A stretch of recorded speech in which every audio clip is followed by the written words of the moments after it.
So, in response to my video on men dating, um, one of the things said was you're not offering enough practical advice on how to actually approach the woman. And yeah, I'll admit that.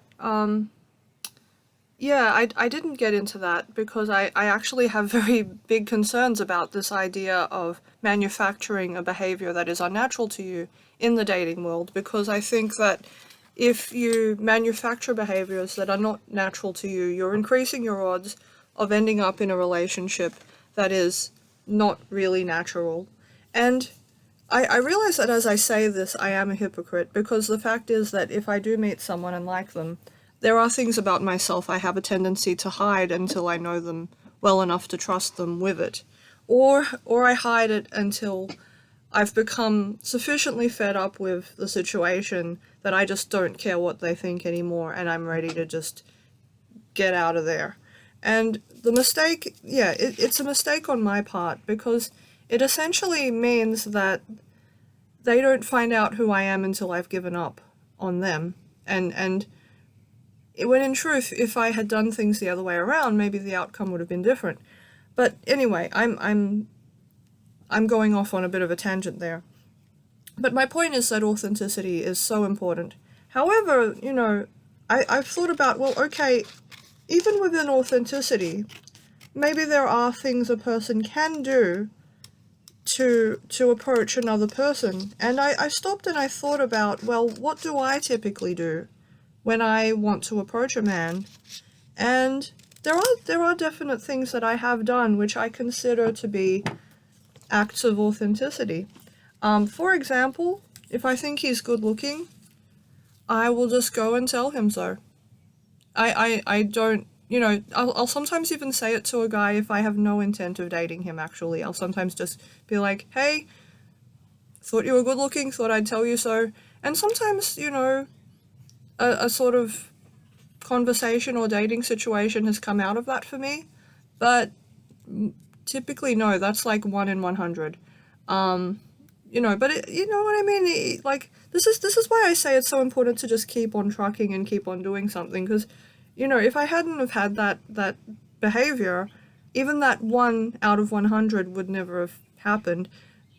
Arguably, it didn't work out anyway, so maybe it would have been better if I hadn't have been that way, I don't know. But my point is, do something. Doing something is still better than nothing.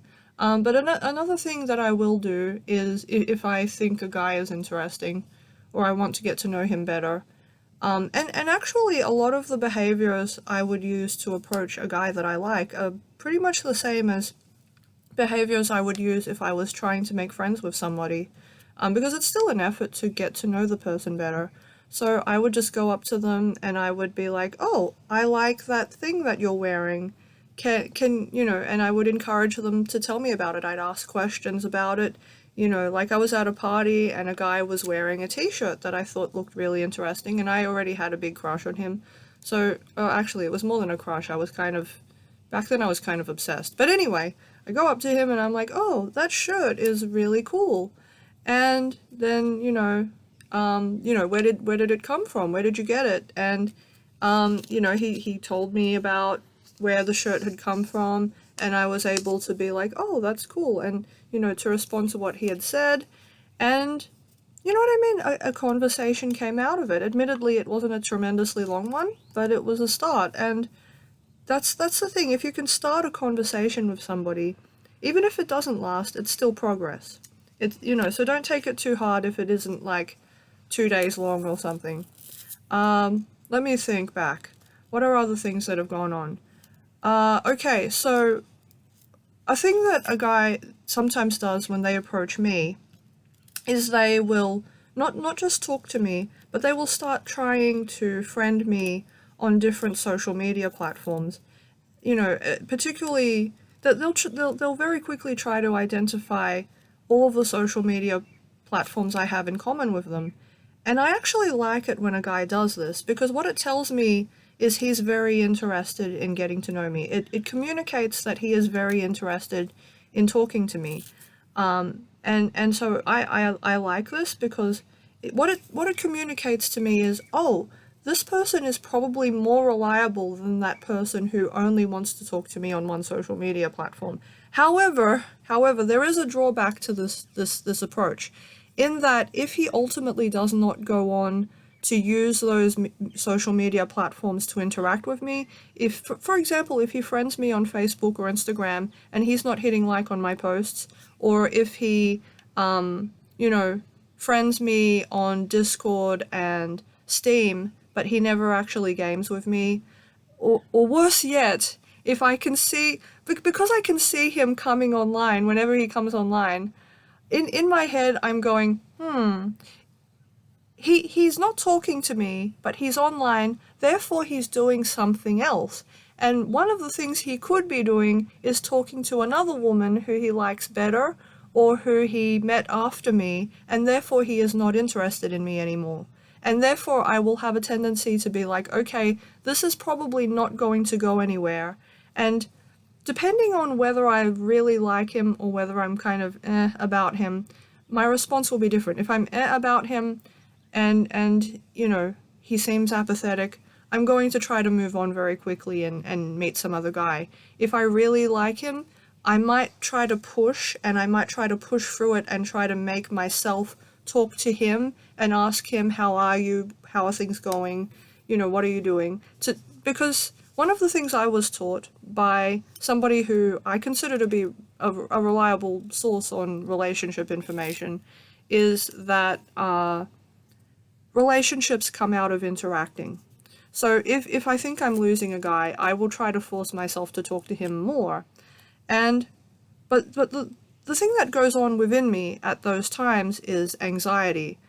Anxiety as in, if he takes a long time to reply, it adds more points to the, you know what I mean? In my brain there is a kind of unconscious point system, where if the guy is, if I'm contacting the guy and he's slow to reply, or and his replies are short, and you know, he just doesn't seem to really want to talk to me, the points, you know what I mean, the point system of he doesn't want to talk to me, he's moving on with another woman, goes up, and the point system of I can trust this person, I can form a steady relationship with this person, goes down dramatically. Like by the minute it goes down. And so, you know what I mean? Even though I may still really like the guy, so long as this deficit is happening, it's decreasing the odds of forming a stable relationship. So, again, this is why I so strongly stress why it's important to communicate. Even if you have actually lost interest in the woman, I would say it's important to be direct and communicate that. It's happened to me too many times where this situation has occurred, and I've talked to the guy, and he's been like, no, I still want to talk to you, but this situation is still happening, and he's not doing anything to put things back the other way. And certainly you might say, well, what if he just wants to be friends, and therefore things stay like this? Well, I would say the onus is still upon him to have that conversation. And this is why in the other video I said that it's so important to tell the woman where she stands with you. Because if she has no sense of stability with you, to some degree, she will either have to emotionally move on from you, or she will have to become emotionally unstable in order to stay invested with you. That's why it's so important to offer stability and to convey stability in what you do.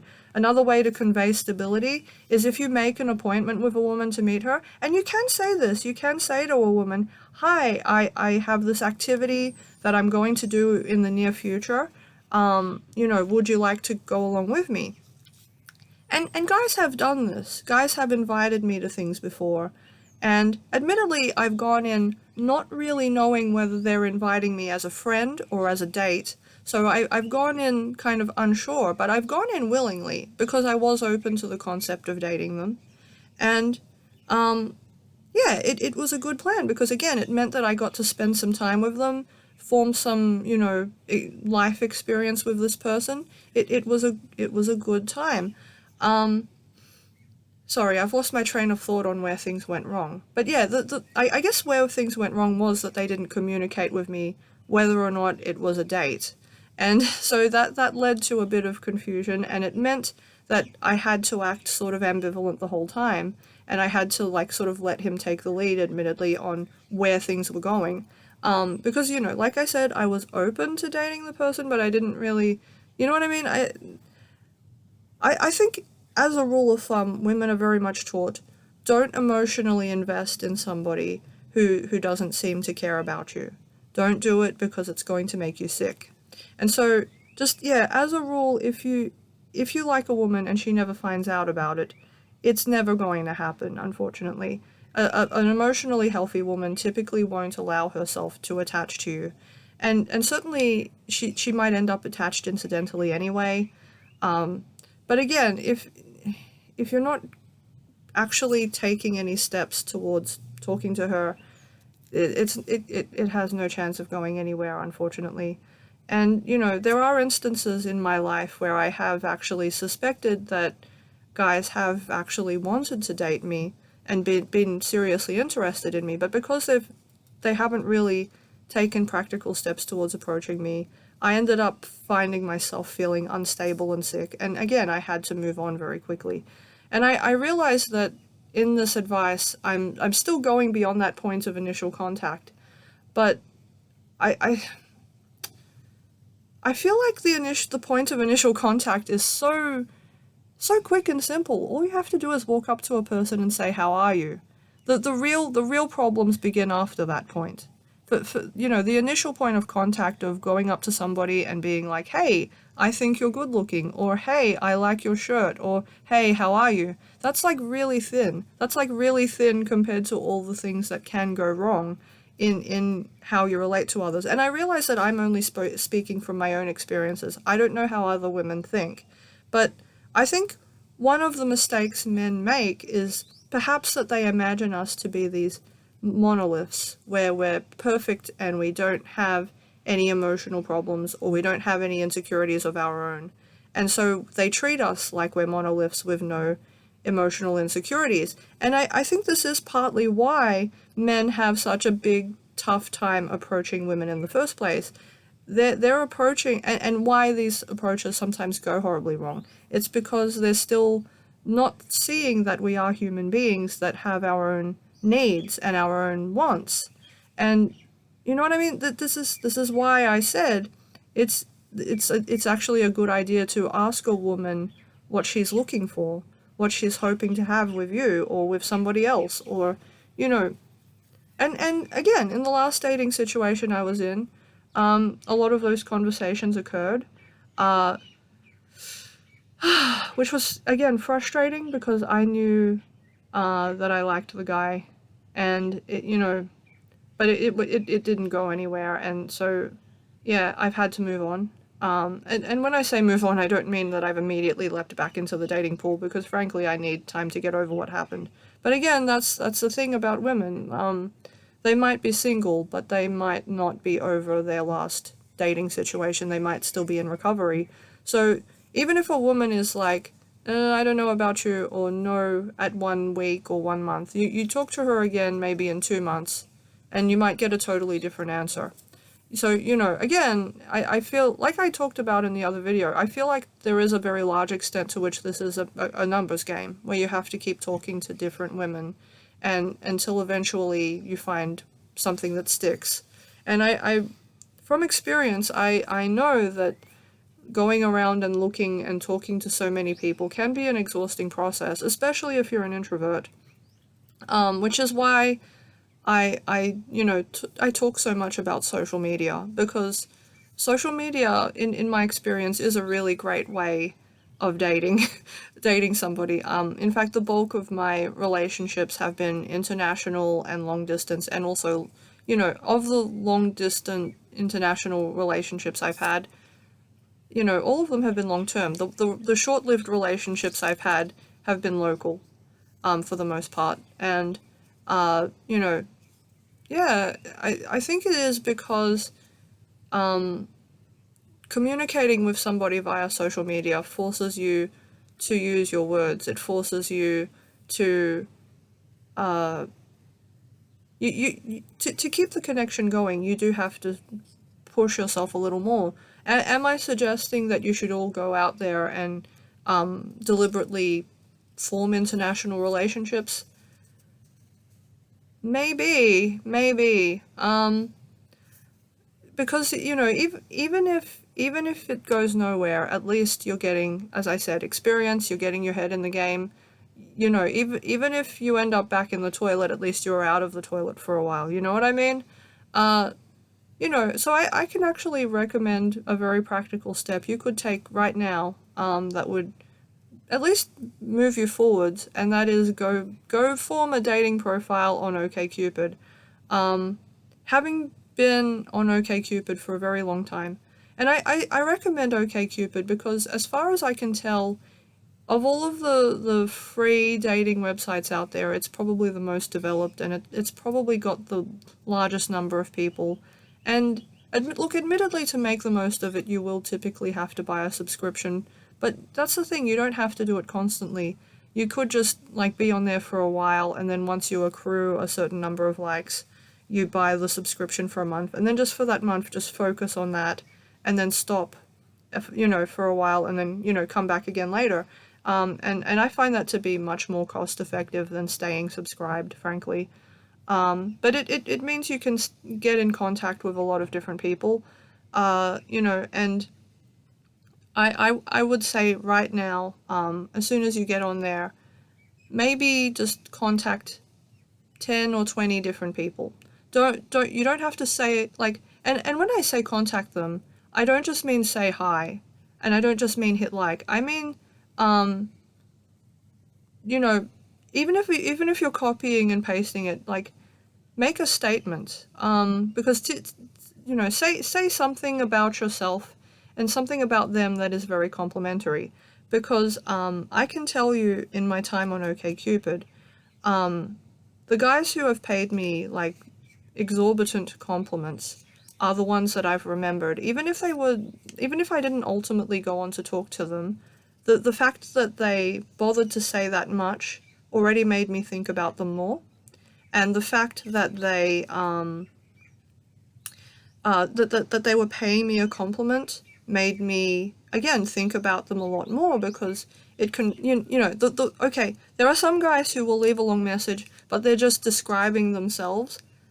I hate those guys. I'm sorry, but it just seems rude, because it's just like, you've come to my profile, you're talking to me like, as like like you're trying to sell a car, like, but who am I to you? Like, what do I mean to you? What would a relationship with you actually look like, rather than you just telling me that you drive this particular sort of vehicle, and you have this particular job, and you own property? So freaking what if you do? That tells me nothing about how you would actually relate to me. It's actually offensive, when a guy talks that way. When you message a woman initially, and you don't even have to be on OkCupid to form a romantic relationship. You can just form friendships as well, which again is hugely beneficial, because if you can have a whole lot of friends of the opposite sex, you have this group of friends you can talk to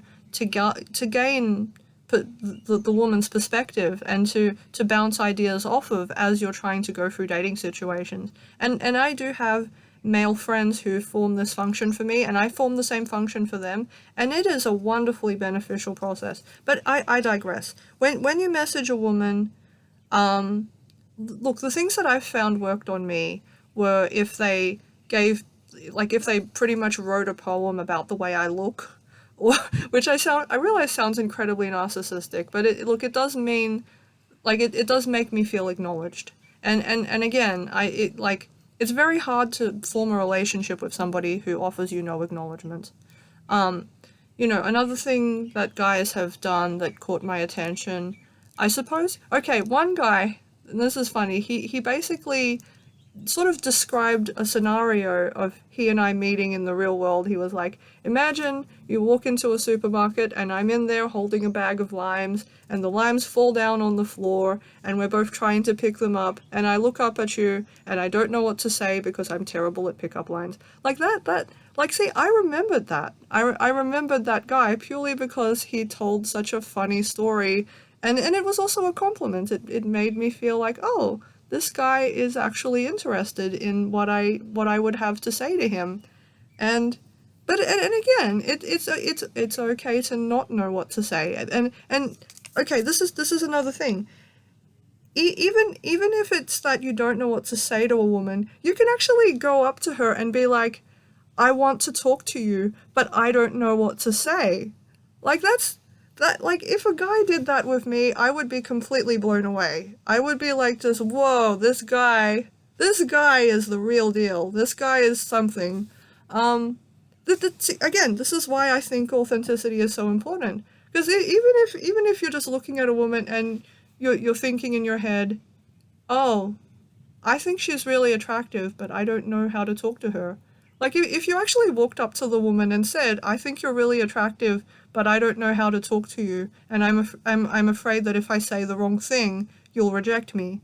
Like, that would be amazing. Like, I can't, I don't know how all women would respond, but if a guy spoke to me like that, I would be so impressed. I would be so impressed that even if I didn't like him, I would be like, okay, let's talk about this. Like, he'd be able to get a conversation out of me purely by getting me to talk to him about that. Like, and in fact, yeah, because I suffer from so much relationship anxiety myself, it would be a great starting point. And again, like, you have to understand, as frightening as men find women sometimes, and as much as we can seem like monolithic robots, to us women, sometimes guys seem like monolithic robots. Like, we don't feel like we can necessarily talk to them and have them treat us like human beings. And sadly, sometimes that's true. But, yeah, dang, this video is like over 20 minutes long. And like I said in the other one, I don't think you should have to watch a video for more than 15 minutes to get a good nugget of advice. But look, in any case, I hope that I've given you something to work with. Yeah, like, and I hope that I have ended it on a positive note that will leave you feeling better about yourself and your prospects and more motivated. And, I know not everyone believes this, but I still believe in the idea that whoever you are, like, God has made you with the traits that you have, and that's special and something to feel good about. Like, I realize not everyone agrees with that idea, but I still believe in that, and I still believe that about you, whoever you are watching this right now. So, yeah, take care of yourself, have a good day, and yeah, don't crap on people.